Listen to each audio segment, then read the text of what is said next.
a Dios. Es el título del sermón. El apóstol Juan luchó con grandes herejías que llegaron a contaminar la iglesia del primer siglo.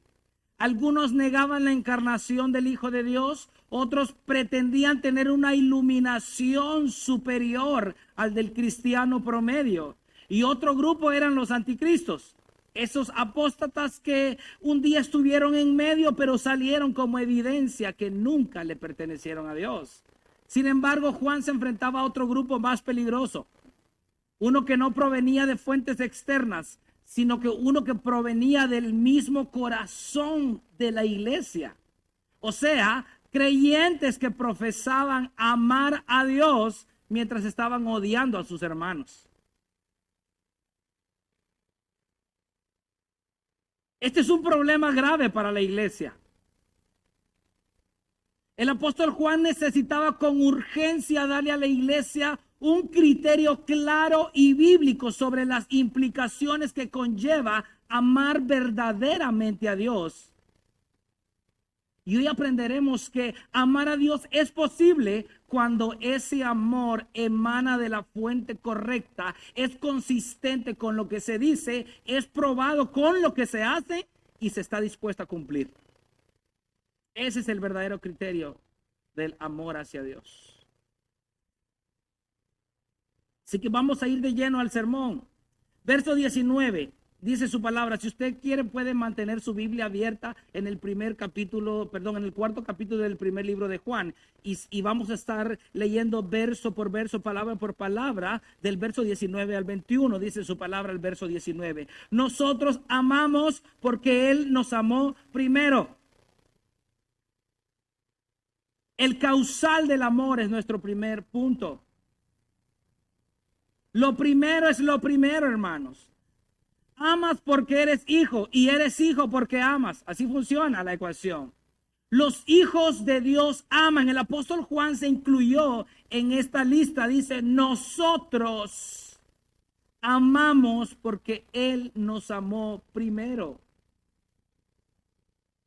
La característica ineludible, inalterable del creyente, hermano, es que ama. Así de simple, no podemos ir más allá. La palabra clave de este pasaje es agopomen, que significa amamos o sentir un afecto muy fuerte. Ese es el verdadero amor. Sentir un afecto muy fuerte. Ya ven que hasta el niño me está sintiendo, ni ustedes dicen amén. Los hijos de Dios aman, pero no como el mundo. El afecto que sienten ellos por sus hermanos es genuino y no hipócrita. Juan, como apóstol de Jesucristo, representa claramente a Dios. Él está afirmando una verdad fundamental. Todo aquel que pertenece al pueblo de Dios ama de manera afectiva. ¿Cómo amamos a nuestros hermanos de manera afectiva? Yo quiero darles un ejemplo que está en las cartas pastorales. Porque yo sé que muchas veces decimos constantemente amar a nuestros hermanos, pero bajo nuestro propio criterio, igual que la iglesia del primer siglo. Ellos tenían su propio criterio. Pastor, a mí déjeme amar a mi hermano a mi manera. No, es que no es a tu manera. Si no, no estás amando. Así de simple. Ahora, veamos un ejemplo práctico. 1 Timoteo 5, 1 al 2. Dice el apóstol Pablo dándole recomendaciones a un pastor joven. No reprendas con dureza al anciano, sino más bien exhórtalo como a padre, a los más jóvenes como hermanos, a las ancianas como a madres, a las más jóvenes como hermanas con toda pureza. Yo no sé si usted se pudo dar cuenta de eso. Sobre la reprensión a nuestros hermanos, ¿cómo debe ser a los ancianos? ¿Como a una madre? ¿Como a un padre? A los jóvenes como hermanos, a las jovencitas como hermanas con toda pureza. Jesucristo dijo claramente ahí en Mateo 7:12, nueva versión internacional. Así que en todo traten ustedes a los demás tal y como quieren que ellos los traten a ustedes. De hecho, esto es la ley y los profetas. Así que tu amor por tu hermano no se demuestra en cómo tratas tú a tu esposa. Yo doy por sentado que la amas. Tampoco en cómo tratas a tus hijos o a tus hijas. Yo doy por sentado que las amas también. No, tu amor se refleja en cómo tú tratas a los padres, a los cónyuges, a los hijos, a las hijas, al padre, a la madre, al cuñado, a la cuñada, de tu hermano. De tu hermano. Pastor, pero eso es imposible. Y en esto te doy la razón. Es por eso que Juan continúa diciendo en el verso 19, amamos porque Él nos amó. Así que hay un causal, ¿verdad? Así que lo puedes lograr por un tiempo con tus fuerzas. Tú puedes con todas tus fuerzas amar a aquel que te hizo daño en cierta ocasión. Puedes a lo mejor aguantar 3 meses, 6 meses, 1 año. Pero es imposible amarlo genuinamente si aún no has sido amado por Dios. Así que los hijos de Dios aman porque primero han sido ellos amados. Esto significa, si una persona aún no ha sido depósito del amor de Dios, no puede amar verdaderamente.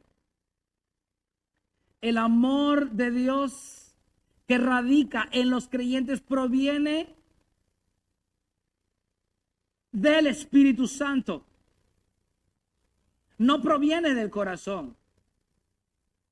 ¿Por qué? La palabra de Dios es clara. Más engañoso que todo, dice el profeta, es el corazón del hombre. ¿Quién puede entenderlo? Así que es imposible amar cuando decimos yo te amo de todo corazón. No, tú no necesitas amar de todo corazón, tú necesitas amar de manera bíblica. Eso es lo que tú necesitas amar. ¿Por qué? Porque si yo amo a X persona de todo corazón, lo voy a estar amando bajo mi propio criterio. ¿Verdad? No sé si me doy a entender. Y ahí nos metemos en problema grave. Porque para la hermana Panchita, amar a su esposo significa tenerle la comida calientita. Para la hermana Juanita, amar a su esposo significa tener el cuarto bien ordenado. ¿A quién le damos la razón? ¿Se da cuenta por qué no podemos amar bajo nuestro propio criterio? Necesitamos amar de manera bíblica. Observen lo que dice Pablo a Tito. Tito 3, 3 al 5. Porque nosotros también en otro tiempo éramos necios, desobedientes, extraviados, esclavos de deleites y placeres diversos, viviendo en malicia y envidia, aborrecibles y odiándonos unos a otros. Pero cuando se manifestó la bondad de Dios nuestro Salvador y su amor hacia la humanidad, Él nos salvó no por las obras de justicia que nosotros hubiéramos hecho, sino conforme a su misericordia, por medio del lavamiento de la regeneración y la renovación por el Espíritu Santo. ¿Usted se dio cuenta de todo lo que dijo Pablo ahí? ¿Quiénes éramos antes? Amadores de los placeres diversos, necios, desobedientes, envidiosos, extraviados, aborrecibles, odiándonos unos a otros. Pero, ¿se da cuenta? Había un antes y un después. Pre-Espíritu Santo, odiamos, somos desobedientes, etcétera, etcétera. Post-Espíritu Santo, ya no. Ahora la bondad de Dios se ha manifestado en nosotros. Así que no puedes dar lo que aún no posees. ¿Verdad? Yo podría ofrecerle a todos ahorita aquí al final del servicio, hermanos, les quiero regalar una casa nuevita a todos, así que hacen fila al final del sermón. Y todos van hasta la fila, va a llegar hasta allá afuera. Pero cuando ustedes se den cuenta que yo no tengo el título de propiedad en mis manos, lo único que les estoy regalando es humo. No sé si me comprende. De la misma manera, no se puede dar amor si no ha sido amado primero por Dios. Lo demás es humo. Porque el amor del ser humano es muy limitado.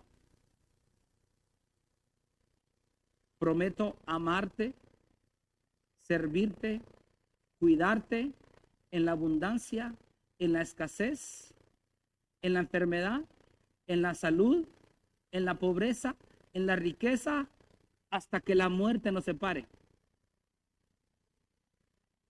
Pero como aman bajo sus propios criterios, se divorcian. No sé si me comprende, hermano. Y hablo en plural, porque el divorcio tiene que ver con dos, hermano. Aquí no nos vengamos a hacer las víctimas.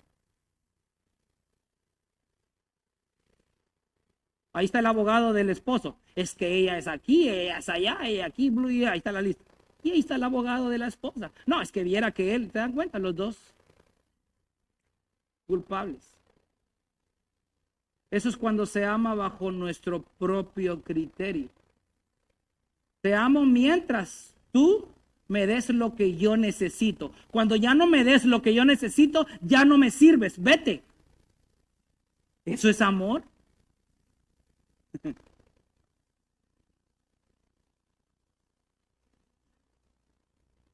Es por eso que el apóstol Juan hace una transición en el verso siguiente para contrastar ese verdadero amor con el amor engañoso.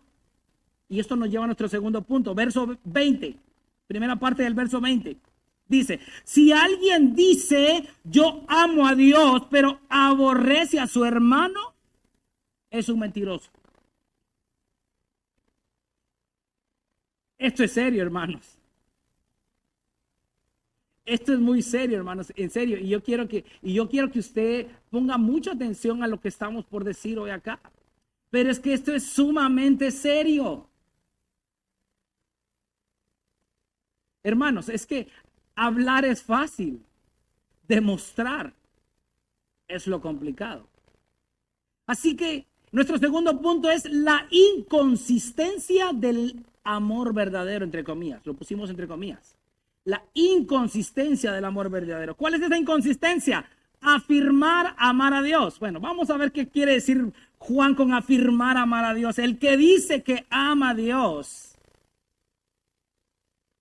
¿Quién no dice que ama a Dios? Pregúntale a al primero que te topes en la calle, ¿eres cristiano? Te va a decir que sí. Pregúntale a quien tú quieras aleatoriamente, vas para el cielo, te dice yo voy para el cielo. Todos aman a Dios. Todos buscan a Dios. Todos quieren estar con Cristo.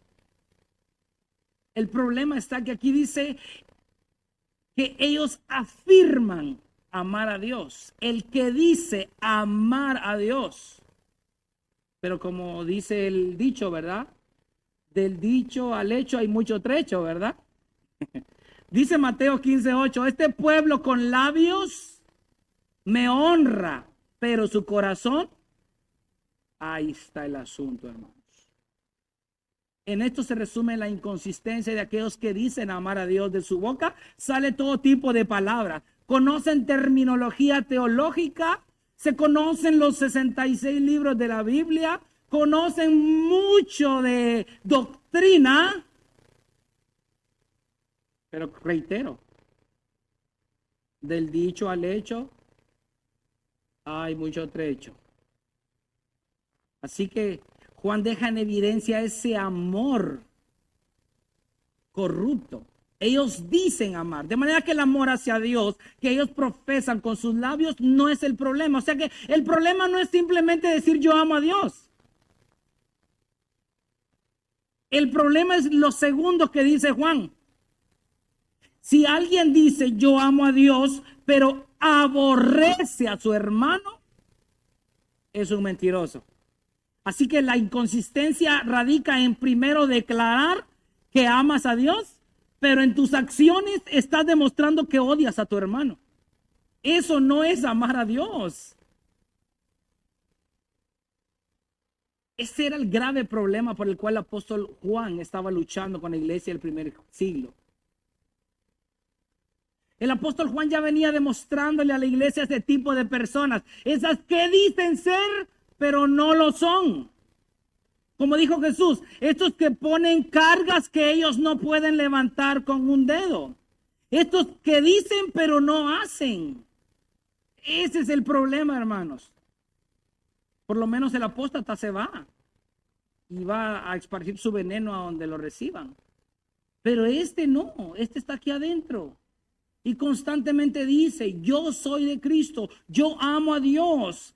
Él me ha lavado con su sangre. Conoce terminología, sabe que es un pecador, sabe que no había forma que pudiera salvarse y sabe que el único medio para ser salvo era Jesucristo. Sí, tiene muy buen concepto de lo que dice conocer de Dios. El problema es sus obras.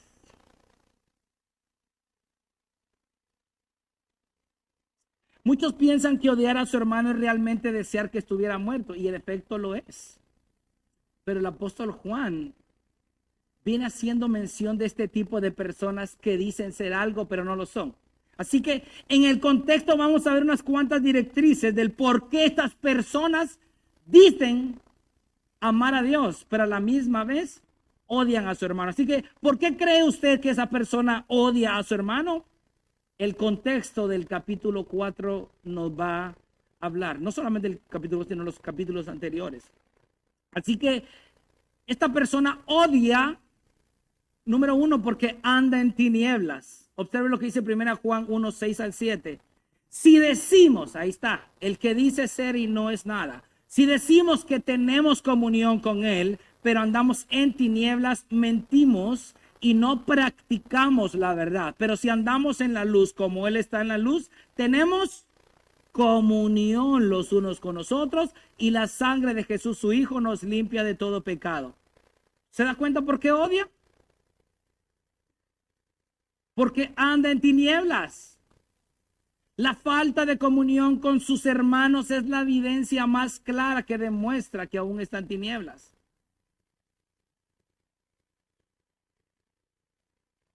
Hermanos, es que déjeme, no me vaya a dejar mentir usted.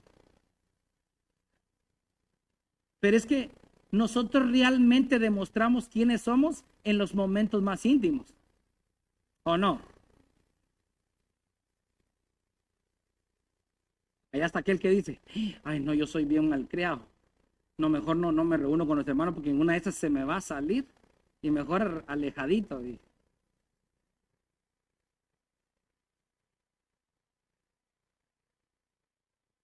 Ay, no, en esas reuniones ahí con los hermanos se tocan unos temas que están muy fuertes. En una de esas tocan mi pecado y me voy a sentir incómodo. Pues mejor de lejitos. Observe lo que dice Juan capítulo 3 y verso 20. Porque todo el que hace lo malo odia la luz y no viene a la luz para que sus acciones. Y usted se dio cuenta que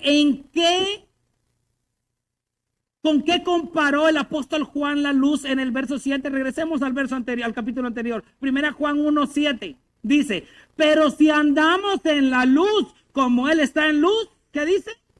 Tenemos, no dice cada quien se aparta por su lado. No, tenemos comunión. ¿Y qué acabamos de leer en el Juan 3:20? Porque todo el que hace lo malo odia la comunión y no viene a la comunión para que sus acciones no sean expuestas.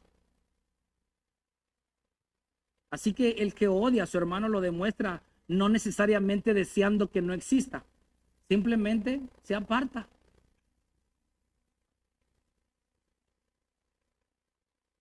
Si no se arrepiente, va a pasar al segundo eslabón.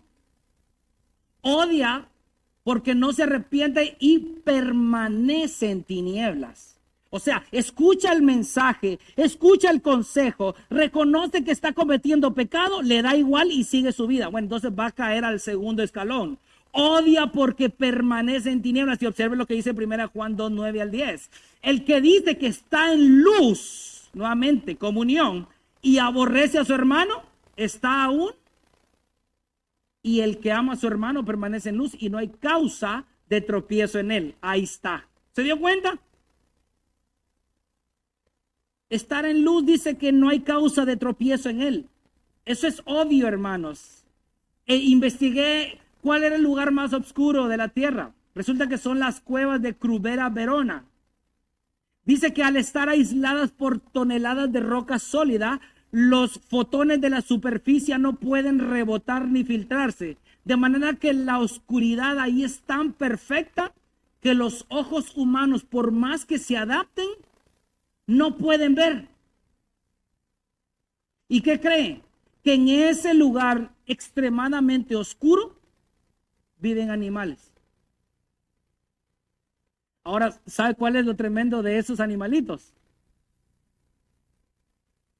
Resulta que como el lugar es extremadamente oscuro y es su hábitat, van perdiendo la vista y se quedan ciegos para siempre. Porque no la necesitan. ¿Para qué necesitan los ojos si no puedes ver? De manera que todos esos animales, ciegos. Ese es el que permanece en tinieblas. Está escuchando que debe apartarse de su pecado, tiene que amar a su hermano, tiene que venir en comunión a la luz. Y dice, no, yo creo que estoy bien aquí en las tinieblas. Ten cuidado, te vas a quedar ciego para siempre. Ahora, ¿qué pasa si enviamos a dos personas ahí? Enviamos a la primera con una linterna y a la segunda sin nada. ¿Quién va a sufrir más accidentes? Es lógico, ¿verdad? El que no tiene la lamparita. Usted tiene una lamparita aquí de 66 watts para que le ilumine su camino y no tropiece. Así que tropieza constantemente porque ha decidido permanecer en tinieblas odiando a su hermano.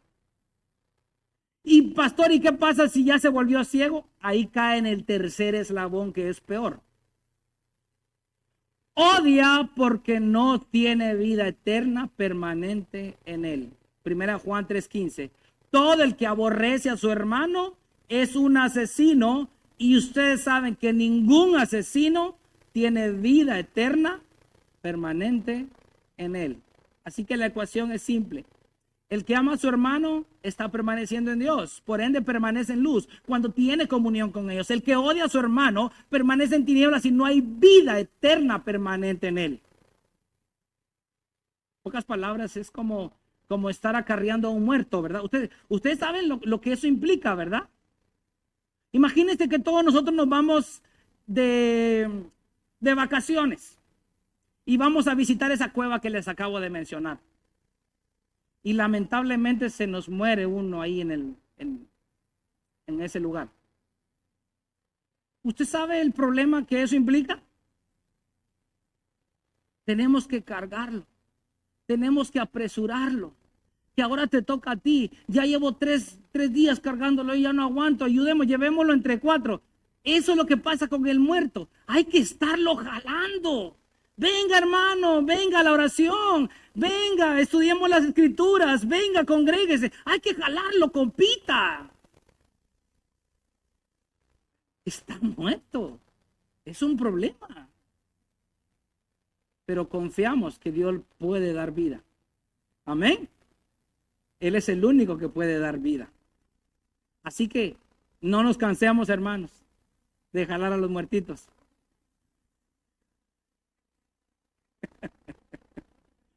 Un día cegaremos. Así que Juan no quería que su audiencia se quedara únicamente con el entendimiento de esa inconsistencia del amor verdadero, sino que también quiere que conozca cuál es, nuestro tercer punto, la prueba evidente del amor verdadero. Eso lo vemos en la segunda parte del verso 20, perdón. Se lo leo todo. Si alguien dice yo amo a Dios pero aborrece a su hermano, es un mentiroso. Porque el que no ama a su hermano a quien ha visto, no puede amar a Dios a quien no ha visto. Así que Juan pasa de la inconsistencia de decir algo a hacer lo opuesto, o sea, lo práctico. Les da un ejemplo fulminante. No puedes amar a Dios a quien tú no ves y decir que odias a tu hermano a quien tú ves.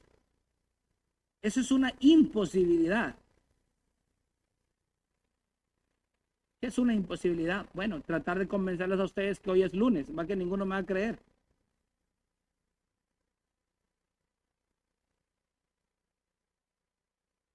Yo les pregunto a ustedes, hermanos, porque a lo mejor tenemos un concepto un poquito, tal vez no muy claro.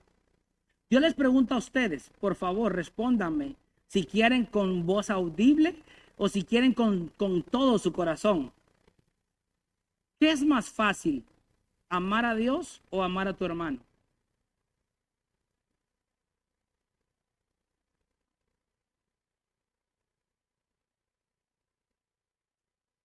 Repito, ¿qué es más fácil, amar a Dios o amar a tu hermano?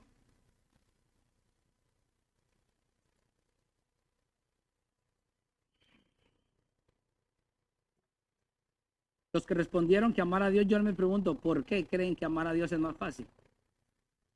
¿Porque no lo ves? Que no lo veas no significa que Él no te esté viendo a ti.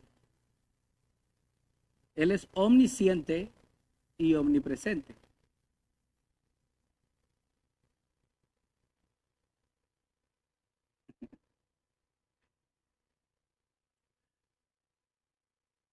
Hay algo que debemos tener muy claro.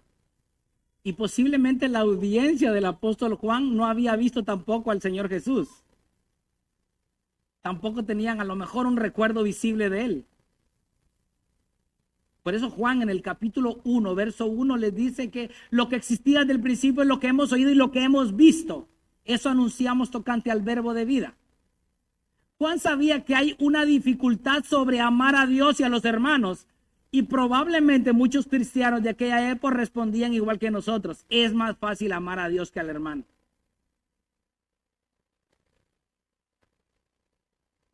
Ahora, ¿cómo es eso posible? Yo les pregunto a ustedes, ¿cuál es esa prueba evidente del amor verdadero? Y yo sé que la respuesta es simple porque el mismo verso nos la dio. Amando al hermano que puedes ver.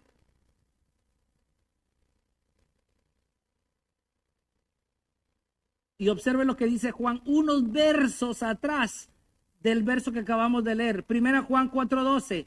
A Dios nunca lo ha visto nadie.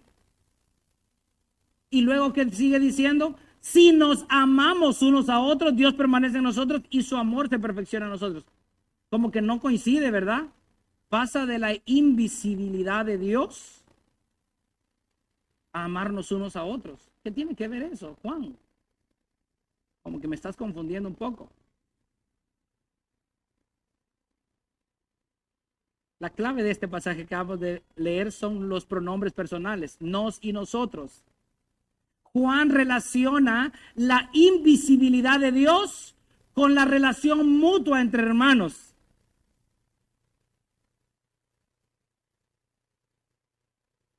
Cuando él dice, porque el que no ama a su hermano a quien ha visto, la palabra griega es jeroken, que significa una persona que mira y que continúa viendo. Por eso dice, a Dios nadie lo ha visto. No puede jactarse alguien aquí que ha visto a Dios.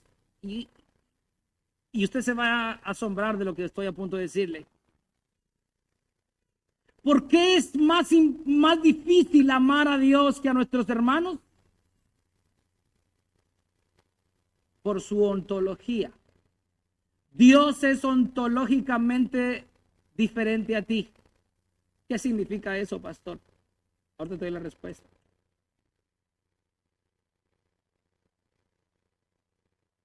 para que tú puedas amar a Dios como Él es digno de ser amado, aquí está la clave.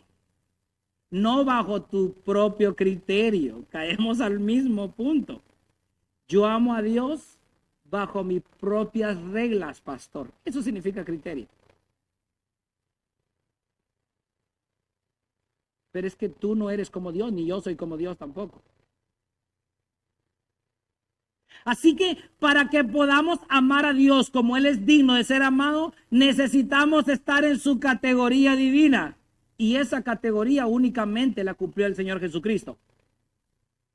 ¿Cuántos creen que Dios es perfecto? ¿Cuántos creen que Dios demanda perfección porque Él es perfecto? ¿Cuántos creen que Dios es santo sin pecado alguno? ¿Cuántos creen que Él es perfectamente puro? Ok, entonces debemos de amarlo, no bajo nuestro criterio, ¿verdad? Sino bajo su propia naturaleza. Así que les pregunto a ustedes, ¿has cometido algún pecado en tu vida? Cristo jamás cometió pecado en su vida. ¿Has obedecido todos los mandamientos de Dios a la perfección? Cristo los obedeció todos hasta la muerte. ¿Has amado a Dios con todo tu corazón, con toda tu alma, con toda tu mente y con todas tus fuerzas? No. Cristo es el único ser que ha amado al Padre de esa manera. Así que no podemos alcanzar al Dios invisible con nuestras manos, pero sí podemos alcanzar al hermano que lleva su imagen. Por eso nuestro amor al Dios invisible se demuestra en nuestro amor al hermano que sí puedes ver.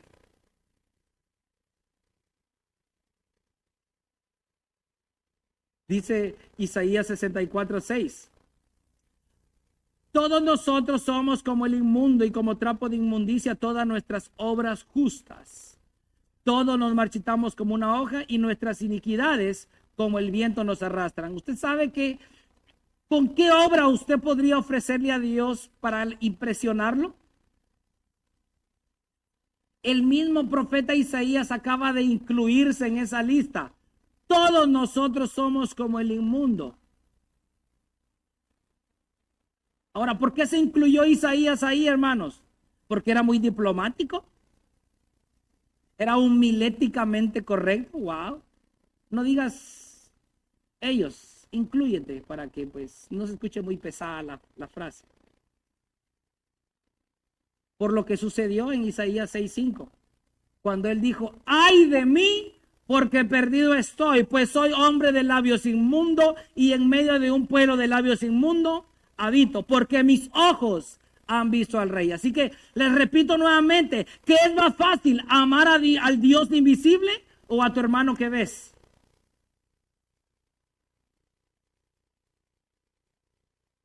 Puede ser que alguno pueda insistir todavía que es más fácil amar al Dios invisible, ¿verdad? No. Lo tendrías que amar como Cristo. Así de simple. Como Dios sabe que es imposible que tú lo ames como Él es digno de ser amado y conoce tu limitación para lograrlo, en su misericordia abrió un camino para que lo ames amando a tu hermano a través de Jesucristo. Y esto nos abre el paso al último punto. El mandato de amar verdaderamente. Observe lo que dice el verso 21. Y este mandamiento tenemos de Él, que el que ama a Dios, ame también a su hermano. Así que el mandato es simple. Ama a Dios amando a tu hermano. ¿Está claro? Ama a Dios amando a tu hermano.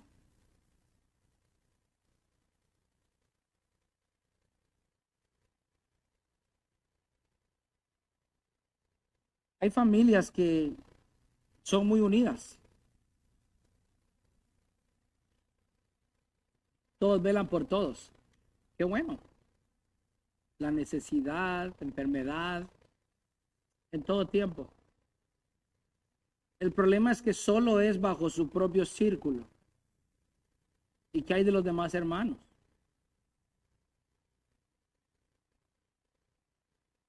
Y el apóstol Juan me impresiona lo que dice en el verso 21. Dice, y este mandamiento. Se da cuenta que no dice, y estos mandamientos, porque los hubiera podido dividir, ¿verdad? Y estos mandamientos tengo para ustedes. Amen a Dios y amen también a sus hermanos. No, es que el mandamiento está unificado.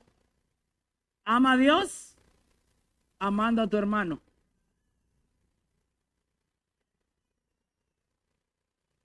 Esto nos lleva a una situación que tuvo nuestro Señor Jesucristo con un intérprete de la ley, que se acercó a Jesús para preguntarle sobre qué es lo que debía hacer para heredar la vida eterna. Jesús le respondió a aquel maestro de la ley o intérprete de la ley, ¿qué entiendes tú de las escrituras o de la ley? Observe lo que aquel hombre le respondió. Lucas 10, 27 al 29.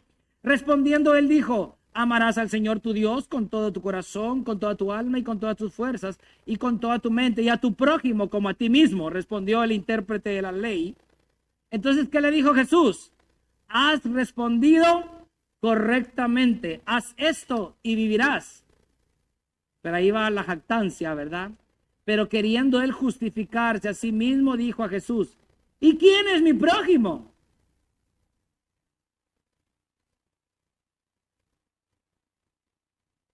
Así que amarás al Señor tu Dios con todo tu corazón, con toda tu alma y con todas tus fuerzas y con toda tu mente y a tu prójimo como a ti mismo. Jesús le dice, tú has respondido correctamente si amas a tu prójimo como a ti mismo.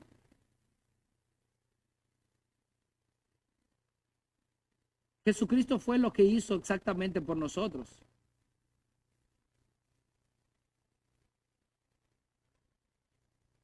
Su amor quedó plasmado en una cruz. Su amor por el Padre quedó reflejado perfectamente cuando Él, por obediencia y amor genuino por su pueblo, dio su vida en rescate por muchos.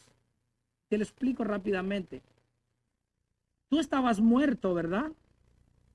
Pero Él te dio vida. Tú eras enemigo de Dios, pero Él te reconcilió con el Padre. Tú estabas perdido, pero Él salió a buscarte y te encontró. Tú eras culpable de pecado y merecedor de castigo eterno, pero Él quiso llevar tus culpas y tu castigo sobre sí. Te digo algo, ya Cristo amó al Padre perfectamente. Te lo clarifico más, ya Cristo hizo lo imposible, pues. O sea, para que tú fueras salvo por tus propios medios, tendrías que amar perfectamente a Dios. Ya nos dimos cuenta que no, ¿verdad? Bueno, Jesucristo ya te dio el acceso. Posible por ti. Y yo te pregunto, ¿estarías dispuesto a hacer lo posible por tu hermano? Aquel intérprete de la ley quiso jactarse de su conocimiento frente a la perfección del maestro. Tenía una buena exégesis, una buena hermenéutica para interpretar las escrituras, pero no impresionó al maestro, porque eso cualquiera lo puede lograr. El amor a Dios no se demuestra por el mucho conocimiento que tengas de los mandamientos, sino en tu obediencia a ellos, demostrada activamente a tus hermanos. Observe qué le respondió Jesús después de la jactancia de aquel hombre al decir todo esto he cumplido. Lucas 10, 30 al 35 dice, Jesús le respondió, cierto hombre bajaba de Jerusalén a Jericó y cayó en manos de salteadores, los cuales después de despojarlo y darle golpes se fueron dejándolo medio muerto. Por casualidad cierto sacerdote bajaba por aquel camino y cuando lo vio, observe, recuerde, lo vio. A Dios nadie lo ha visto. Pasó por el otro lado del camino. Del mismo modo, también un levita, cuando llegó al lugar y lo vio, pasó por el otro lado del camino. Pero cierto samaritano que iba de viaje llegó a donde él estaba y cuando lo vio, ¿se da cuenta? Los tres lo vieron. Tuvo compasión, acercándose le vendó sus heridas, derramando aceite y vino sobre ellas y poniéndole sobre su propia cabalgadura, lo llevó a un mesón y lo cuidó. Al día siguiente, sacando 2 denarios, se lo dio al mesonero y dijo, cuídenlo. Todo lo demás que gaste cuando yo regrese, se lo pagaré. El sacerdote lo vio, el levita lo vio, el samaritano también lo vio.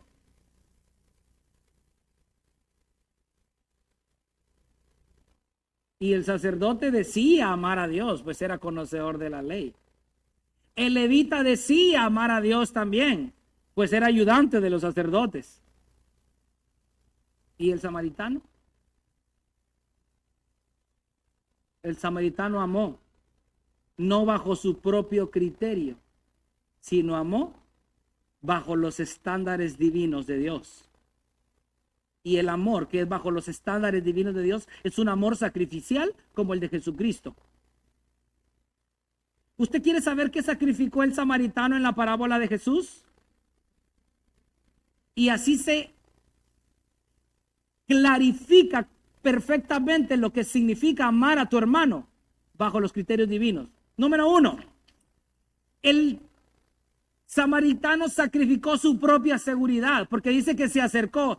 El hombre había sido atacado por salteadores, ¿verdad? Bueno, probablemente era un camino muy peligroso y probablemente aún andaban merodeando ahí los salteadores. Él hubiera podido decir, híjole, aquí es peligroso, ya lo dejaron medio muerto, le tengo que echar gas porque de repente el siguiente soy yo. Eso es lo que todos hubiéramos hecho, ¿verdad? Pero no. Arriesgó su propia seguridad, porque dice que se acercó a aquel hombre herido. Segundo, sacrificó tiempo. Cuando nosotros vamos de viaje, hermanos, no queremos que ni siquiera se nos tope nadie. Ya vamos tarde, hermano Kenito, ya, dejémoslo para la otra semana ya. Nuestro viaje importa más que la necesidad de nuestro hermano, ¿verdad? Dice que iba de viaje, pero este samaritano que iba de viaje, o sea, tenía un destino y probablemente un propósito propio, obviamente. No estaba buscando personas heridas. No creo que él haya salido, hoy voy a salir de mi casa y al primer herido que encuentre, lo voy a cuidar, lo voy a vendar y le voy a echar aceite. ¿Verdad que no? Usted cuando sale para sus vacaciones, lo menos que quiere, usted compra 4 llantas nuevas, le hace servicio al carro porque usted quiere llegar en perfectas condiciones a aquel lugar, disfrutar su tiempo de vacaciones y que nada lo interrumpa, ¿verdad? Estoy seguro que el samaritano también. Pero el samaritano no amaba bajo sus propios criterios. Amaba bajo los criterios divinos.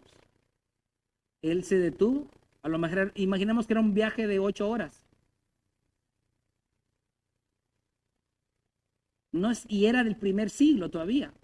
No existía el 911. Él no tenía la chance de llamar al 911 para que llegara la ambulancia. No. Detuvo su itinerario y no solamente unos minutos, ya que vendó las heridas, las trató, subió al hombre a su cabalgadura, lo transportó hasta un mesón y después lo volvió a cuidar. 3, sacrificó sus propios recursos. No dijo, ¿andas cargando aceite ahí? No dijo, ¿andas cargando vino? No, sacó aceite y vino, derramándolo sobre el herido.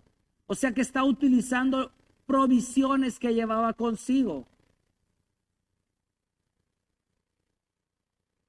Así que el punto narrativo aquí es que lo suyo ahora está siendo utilizado para beneficio de otro. Eso es amar bajo los criterios divinos. Él no dijo, no tengo suministros médicos, solo para mí me alcanza. Escuchamos eso siempre, ¿va? ¿Cómo quiere el pastor que yo dé si a puras penas me alcanza para mí? Por eso sigues donde estás y de ahí no vas a salir. Porque solo piensas siempre en ti. 4, sacrificó comodidad, lo puso sobre su propia cabalgadura.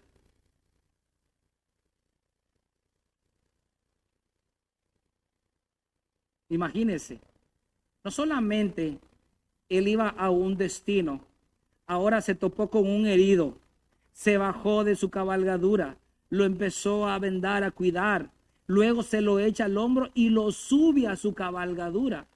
¿Qué implica eso? ¿Quién perdió su comodidad? El samaritano, ¿verdad? Él que iba bien cómodo en aquel animalito ahora va caminando porque está ayudando a aquel necesitado. 5, sacrificó también dinero, porque dice que al mesonero le dio ¿cuántos denarios? Le dio 2 denarios. Un denario representa aproximadamente el jornal de un día. De manera que 2 denarios equivalía a 2 días de trabajo, hermanos. Asumió una deuda abierta. Cuando regrese lo que hayas gastado, si gastas más, yo te lo pagaré.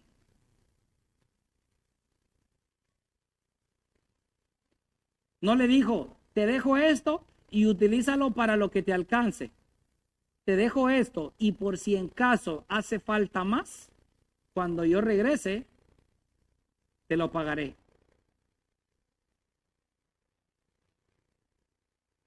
7, sacrificó incluso involucrándose socialmente con una persona que no pertenecía a su nación. Los samaritanos y los judíos no se llevaban entre sí. Y sin embargo, hizo todo eso por amor. Yo estoy seguro que muchos aquí podríamos hacer todo eso por nuestro hijo consentido, ¿va? ¿Quién no? Le damos el carro, le damos, ¿qué no le damos, verdad? La casa, boleto, ropa.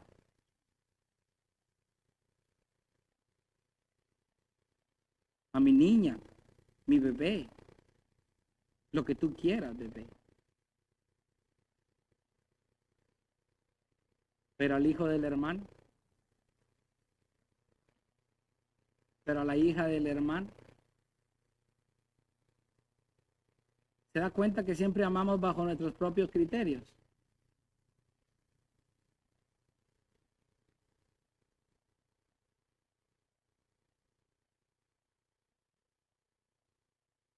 Al Dios invisible no puedes tenderle la mano.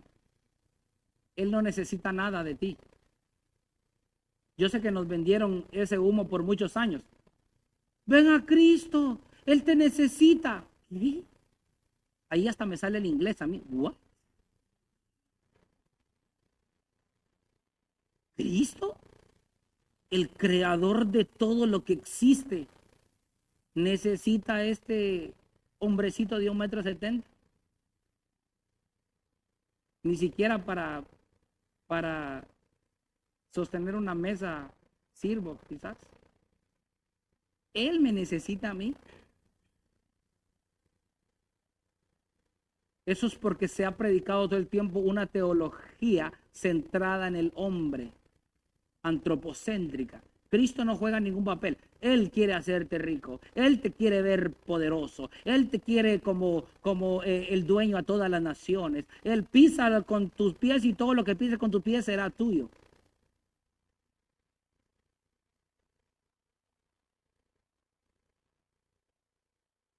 No, hermanos. A Dios no podemos tenderle la mano.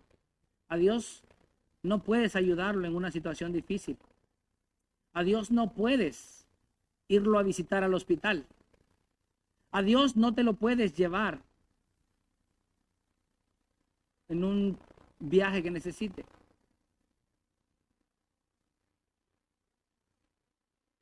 A Dios no puedes darle unas palabras de ánimo. A Dios no puedes darle un abrazo. A Dios no puedes decirle, te extrañé. A Dios no puedes decirle, me siento gozoso de volver a verte. Pero ¿sabes qué quiere Él? Que tú le demuestres eso, amando a tu hermano. Tu hermano sí necesita de tu abrazo. Tu hermano necesita de tu ayuda. Tu hermano necesita de esas palabras de ánimo. Tu hermano sí necesita que le des una palmadita en la espalda y un jalón de orejas también.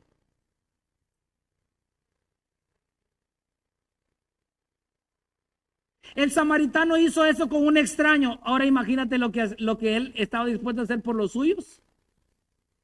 Es que así funciona la ecuación. A mí no me impresiona todo lo que Willy hace por su niña. Cualquier padre lo puede hacer. Lo que él hace con los niños de otros es lo que me va a impresionar más a mí.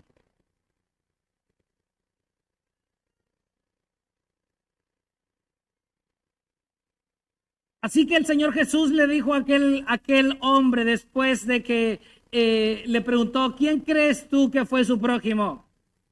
Observa lo que dice en Lucas 10, 36 al 37. ¿Cuál de estos tres piensas tú que demostró ser prójimo del que cayó en manos de los salteadores? El intérprete de la ley respondió, el que tuvo misericordia de él. ¿Y cuál fue la respuesta de Jesús? Ve y haz tú. ¿Pero qué le dijo el intérprete de la ley al principio? ¿Cuál es la ley? ¿Cuál es el gran mandamiento? Amarás al Señor tu Dios con toda tu alma, con toda tu mente, con todo tu corazón, con todas tus fuerzas. ¿Por qué a Jesucristo aquí no le dijo, si eso es amar a tu prójimo como a ti mismo, pero te falta todavía amar a Dios? No, Jesucristo lo unificó. Amar a Dios con todas tus fuerzas, lo demuestras amando a tu hermano. Y el Señor hoy nuevamente nos repite esa pregunta. ¿Quién crees tú que fue el prójimo?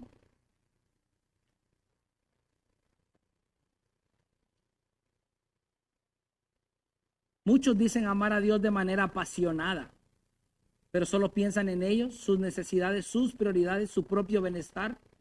Sus hermanos no juegan ningún papel en su vida. No les interesa si el hermano está enfermo, débil o está pasando alguna necesidad. Ellos dicen que aman a Dios apasionadamente porque oran mucho, porque leen la Biblia, porque están inscritos en un seminario, porque se congregan, porque tienen algún privilegio dentro de la iglesia. Pero todo eso es infructuoso si no amas a tu hermano. Recuérdate que Cristo te amó a ti de manera sacrificial. Lo menos que tú puedes hacer por tu hermano es amarlo de la misma manera. Y yo quiero culminar con esto.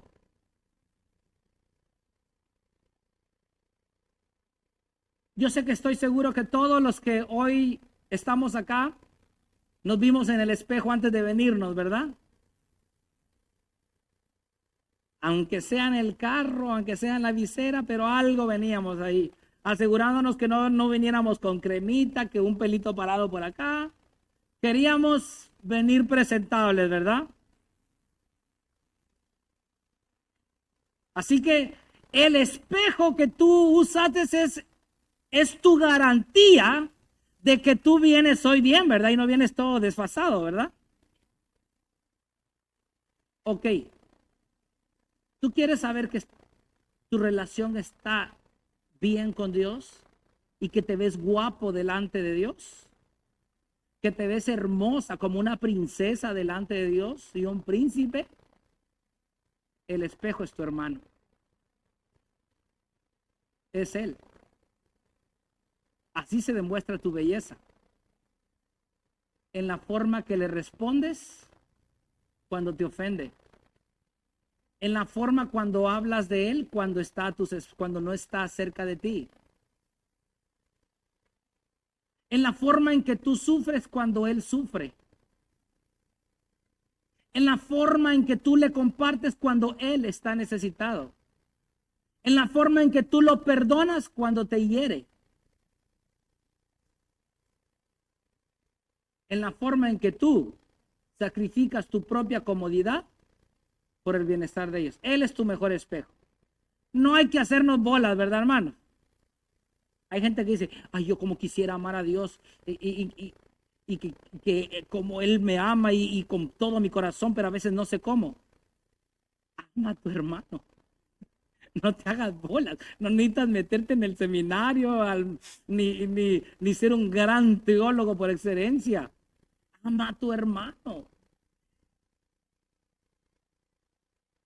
Cuando tú estés tratando a aquel niño, a aquella niña, pregúntate, ¿Estoy tratando a este niño, a esta niña, como a mi propio hermanito, hermanita, hijo o hija?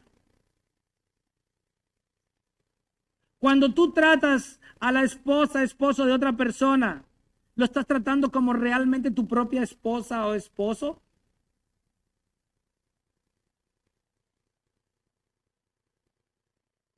Tal vez hoy quisimos ver el espejo hacia arriba. Te amo, Dios.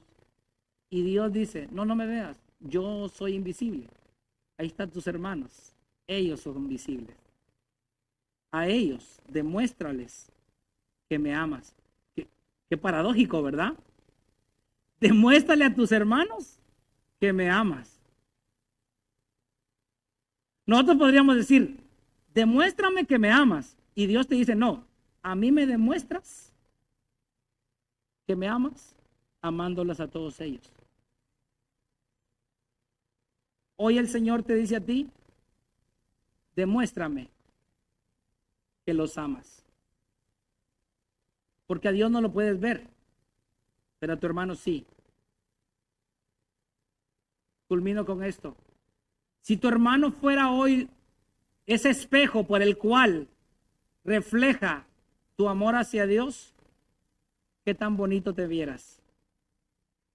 ¿O crees que todavía hay unos pelos parados por ahí que no te hacen ver muy bien? A lo mejor falta ponernos cremita en la carita.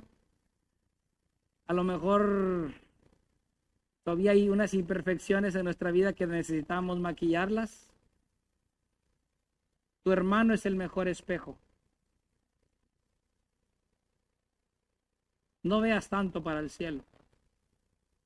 Voltea a tu lado y ve cómo tú amas a Dios a través de tu trato hacia tu hermano. Y así entonces amarás, no bajo tu propio criterio, sino bajo los criterios divinos del Maestro. Y eso es amar verdaderamente. Oramos. Padre, te doy gracias por la bendición que tú nos has otorgado el día de hoy. Hemos sido expuestos con la verdad de tu palabra.